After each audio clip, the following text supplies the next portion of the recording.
Alright, hey guys, it's Scissors. Welcome to the Pagan Perspective. I am your Friday host, and this week we are talking about Mojo bags and the like. I don't use Mojo bags per se in my practice, but I do use spell bags, which are very, very similar. And Kara gave us a great overview of what Mojo bags are, and Mo did the same thing. Now I'm going to delve a little bit into the making of such objects. I'm going to be using more of a spell bag approach because I don't do a lot of the things that are associated with the hoodoo tradition where you like feed it and stuff like that, but it's a lot of the same process. So I'm gonna kind of walk through how to do it. You start with a bag. You start with an intent actually. So let's say that I'm going to make one for wealth or money. So you take a bag.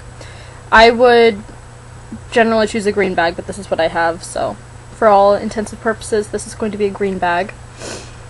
So you take a bag. I would normally make it myself, or I would make it out of paper, something like an envelope type thing. Then take your bag, and then you take your ingredients. Your ingredients are things that you associate with your intent, that have meaning to you for that intent. So, for money, you might take money. I have some coins here.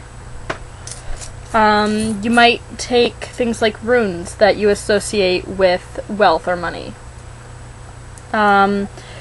Writing symbols on paper,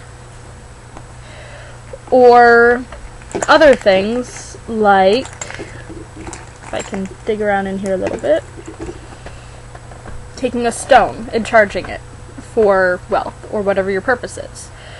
You can put herbs in there, you can use oils, you can burn a candle for your intent and then put the little bit of wax that you end up with from burning that candle into your bag. Like Kara said, you usually put an odd number of things in the bag. Odd numbers are numbers that are normally associated with magic. If you think about it, we have the threefold law. 7 is usually a lucky number. 9 is usually a number for completion, if I remember correctly. But so you would put your things in your bag. I have some runes. I have some symbols. Put those in there. Put some money. Put a stone. I don't know, how many things is that? And then, like, you could, I don't know, you could go into magic powders. This is a fairy powder that I have, if I wanted to involve fairy magic. If I were doing a protective bag, I could go ahead and use some black salt. I could put my pentacle in here, or one of my pentacles, put some beads in here, like I said, herbs, oil, perfume. Like Kara mentioned earlier, if you have a perfume that is made from a plant that you associate with a purpose, or just the scent reminds you of something, like say if you're doing wealth and you have a really expensive perfume, that could be used for wealth as well. And so then you have all your ingredients in here. You would tie it up, or sew it up, or do something along those lines. You could seal it with wax if you're using an envelope.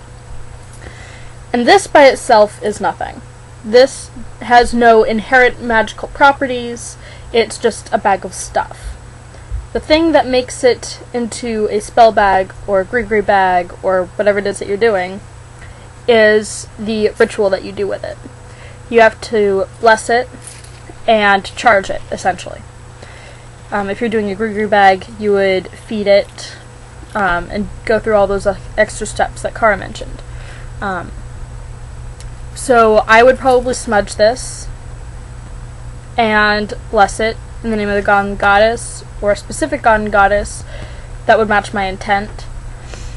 And then, depending on what this is for, I would either wear it on my person, or keep it on my altar, or if it's something to do with sleep, because I've done things like that before, I would keep it under my bed or under my pillow.